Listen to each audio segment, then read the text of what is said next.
Hello and welcome to Vallo Vision News. I'm Angel Saris. And I'm Amelia Valerie. Thanks so much for watching. In recognition of Women's History Month, today's entire on-air team is made up of women. We've seen a yellow coat of pollen on almost every outdoor service over the last few weeks, and for millions of people that means spring allergies are in overdrive. Vallo Vision News reporter Atsidi Chavez joins us in studio with more about why this year's allergy season may be worse than normal. Atsidi? Spring allergies are hitting a bit earlier this year. Experts say it's because weather-changing patterns impact plants' growth cycle, but there are some simple steps you can take to survive allergy season. Spring is in the air, and if you're already overwhelmed by allergies, you're not alone. The pollen is going to be in the air even longer, and it's happening earlier as well. According to a new Climate Center report, weather and climate trends are worsening allergy seasons.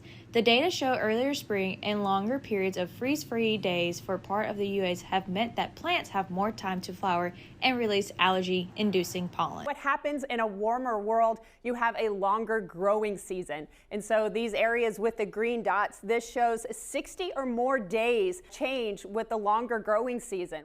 The CDC says people with respiratory illness like asthma may be more sensitive to pollen. Exposure had been linked to asthma attacks and more people being admitted to the hospital for respiratory problems. To reduce your exposure when pollen counts are high, start taking allergy medicine early.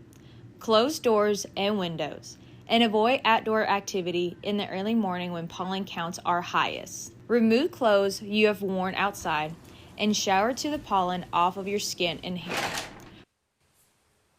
Another helpful tip is to clean your floors often using a vacuum with a HEPA filter. We got more information about spring allergy on our website, vallovisionnews.wordpress.com. Back to you. Thanks, Atsidi. Many of us are feeling a little tired today because of the time change. And just in time for Sleep Awareness Week, a new study says Americans aren't getting enough rest. According to the Apple Heart and Movement Study, less than 1/3 of participants got the recommended 7 to 9 hours of sleep per night. On average, people in the study got less than 6.5 hours a night. The American Heart Association has added sleep to their Life's Essential list for improving and maintaining cardiovascular health. Cardiovascular disease is the leading cause of death in the U.S. Turning to campus news, swimmer Will Mahone had a big finish at the D2 National Championships. Mahone placed 8th nationally in the 200-yard backstroke and 16th in the 100-yard backstroke. Mahone's strong finish helped Montevallo place 29th nationally, which is the best finish in program history. Mahone also became the first swimmer from to be named All-American. There are 2 high-profile events happening on campus this week. Tuesday, the Alumni Junior Board is hosting a Build Your Personal Branding event. It features a alum who works in branding at Amazon and the director of Career Development Center. This event is from 3 to 5 in Wills Hall. You can also join on Zoom. Then on Wednesday, stop by Harmon Hall for the 25th Annual Undergraduate Research Day. Students will present their research to the campus community from 9 to 2. Seniors, if you are planning to walk during spring commencement, this Wednesday is the last day to apply. You can go on banner. We've got instructions on our website, vallovisionnews.wordpress.com. Hollywood celebrated the 95th Academy Awards Sunday night, and the runaway success of Everything, Everywhere, All at Once is shining a spotlight on Alabama filmmakers. David Daniel recaps those Sunday night's big Oscar wins. Everything, Everywhere, All at Once. The award season coronation is complete. Everything, Everywhere, All at Once topped the 95th Academy Awards with 7 Oscars, all in major categories including Best Picture. Edward Berger, All Quiet on the Western Front.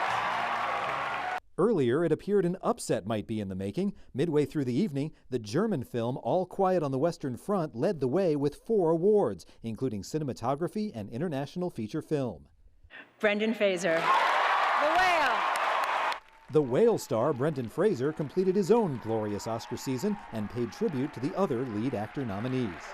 You laid your whale-sized hearts bare so that we could see into your souls like no one else could do, and it is my honor to be named alongside you in this category.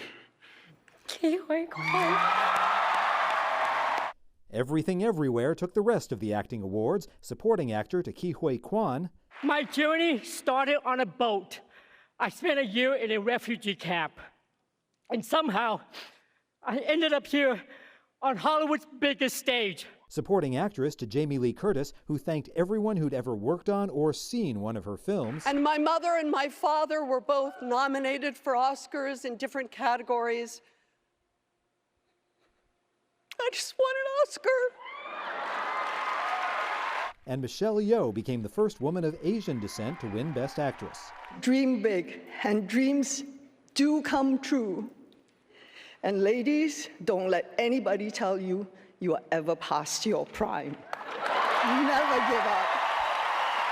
Paul Rogers won for editing the film, and the Everything Everywhere pair of Daniel Kwan and Daniel Scheinert accepted a trio of trophies: original screenplay, director, and picture.